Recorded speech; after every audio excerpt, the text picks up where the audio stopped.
You've passed your ARDS test, got your new machine ready for your first race, and after months of waiting, you're almost ready to hit the track. But before you do, there remains one daunting, but necessary, final hurdle: buy your racing equipment. With various top-name brands on the market such as Alpine Stars, OMP and Sparco, plus helmet manufacturers including Bell, Schuberth and Arai offering a plethora of items at a range of prices, it can be difficult to know exactly what you need.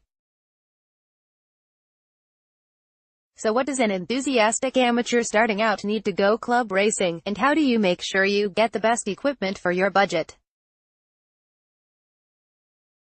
National governing body Motorsport UK dictates that all drivers competing in one of its sanctioned events must have an approved helmet, frontal head restraint, FHR, overalls, underwear, boots and gloves.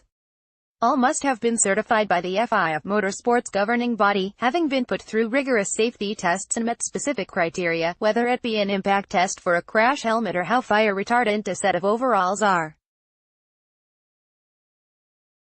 Anthony Cheshire, founder of Track Day and car preparation specialist FF Course, has recently acquired Grand Prix Racewear, which supplies motorsport equipment from its base at Silverstone. With 25 years' experience in the industry, Cheshire is well placed to offer expert advice on the key things to consider when buying safety equipment. Everything adheres to the FIA safety standards, that's the important thing to understand, explains Cheshire. If you're buying it from a reputable source and it is an FIA standard approved for motorsport, then that standard will protect in the requirements needed to go racing. Providing you're doing that, then it comes down to adjusting your product range to your budget and working it through from there. Before parting with your money, Cheshire advises doing extensive research and speaking directly to experts in store to ensure the equipment is right for you. Motorsport is a significant investment whichever way you look at it, so why would you not do your research? Why would you not come and talk to people? He says, where is best to spend the money?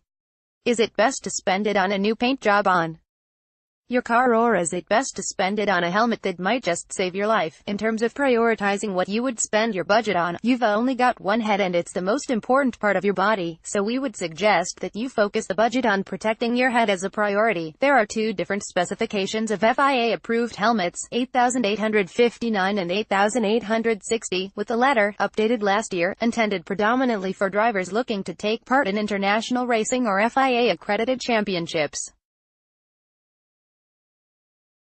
Made primarily from carbon, they are lighter and stronger than entry-level helmets but cost far more, in excess of £1,500.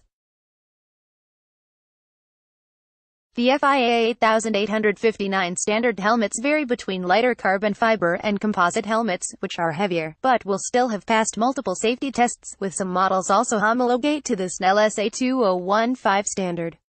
Regardless of which helmet you choose, it's imperative that your first step should be to try on a selection. It's really important to see what fits best because the different helmets really fit people differently, says Cheshire. I know that sounds an odd thing to say. You'd say a helmet is a helmet, but until you have tried on the various helmet brands and the different sizes, you can't really tell what it's going to be like. It's not only helmets that Cheshire insists customers should try before buying, as wearing a piece of equipment can give drivers a vital understanding of how comfortable, or not, any prospective purchases and allow them to weigh up the merits of spending more.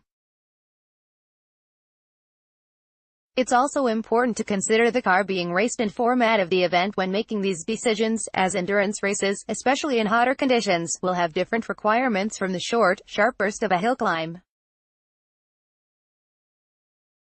While lighter, more breathable overalls might cost more, they could prove a crucial investment in the middle of a 2-hour stint. A common misconception from would-be drivers is that buying the most expensive item means it will naturally be the best, which is not always the case. Gloves and boots are a testament to this. Although the higher-end items may offer more performance by being lighter or offering a better feel of the pedals or steering wheel, gloves with external seams are often more fragile, while the thinner sole means that high-end boots won't necessarily be the most comfortable when walking around the paddock and also more prone to wear if not maintained. Even at a club level, racing is not cheap and a participant will need to spend thousands of pounds, from getting their license to building or hiring a car and then running it. It can be all too easy to look for shortcuts when buying safety equipment, but that leads down the path to unsuitable or counterfeit products. Not only will this cost more money in the long run, forcing customers to spend more of their cash on legitimate items, but it puts their safety at risk. If you're prepared to take that risk of buying products outside reputable suppliers, you could be buying something that's not fit for purpose, and it's so easily done, says Cheshire. Karting products look almost identical to the racing product, but aren't fire retardant. Racing equipment has to pass stringent fire safety tests. If you buy counterfeit goods, they're not going to be of that FIA standard, and you're not going to have that fire protection in a racing car. And there's no worse time to find out than in the event of an or a fire. Choosing the right equipment can be daunting, but spend a bit of time and effort and it's possible to get value for money and still be properly protected. Race suit, 225 pounds to 1,250 pounds. Cheshire says, all the race suits reach the same FIA standard, so it's the comfort, the quality and the design element that differentiates the prices. The suit is definitely a place where you can save some of your budget, and OMP has worked really hard at that end of the market. The price entry points are very good, the quality of the product is exceptional and the design is really smart. Helmet, 370 pounds to 3,500 pounds. Cheshire says, if you don't intend to race at an FIA level. Championship, 8,859. Standard helmets are still certified to an FIA requirement and have all the fireproof lining, protective visors and a shell that's capable of withstanding certain impacts in an.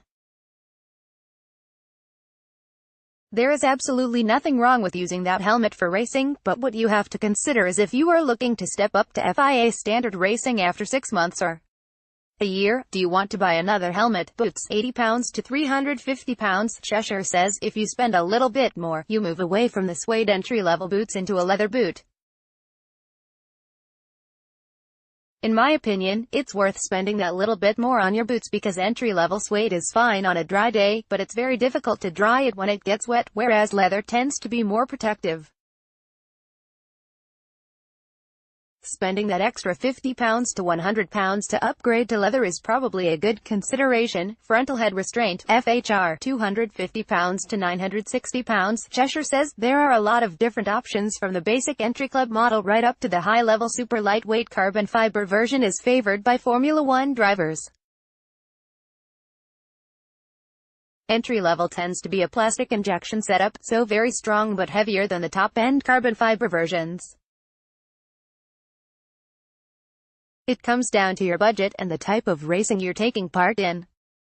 For endurance racing, it might be appropriate to have a lighter version, but if you're just intending to do sprint-type racing at club level, it's not going to make a huge difference. Gloves, 55 pounds to 180 pounds. Cheshire says, again, you can certainly save some money on gloves. Entry-level options are very good quality.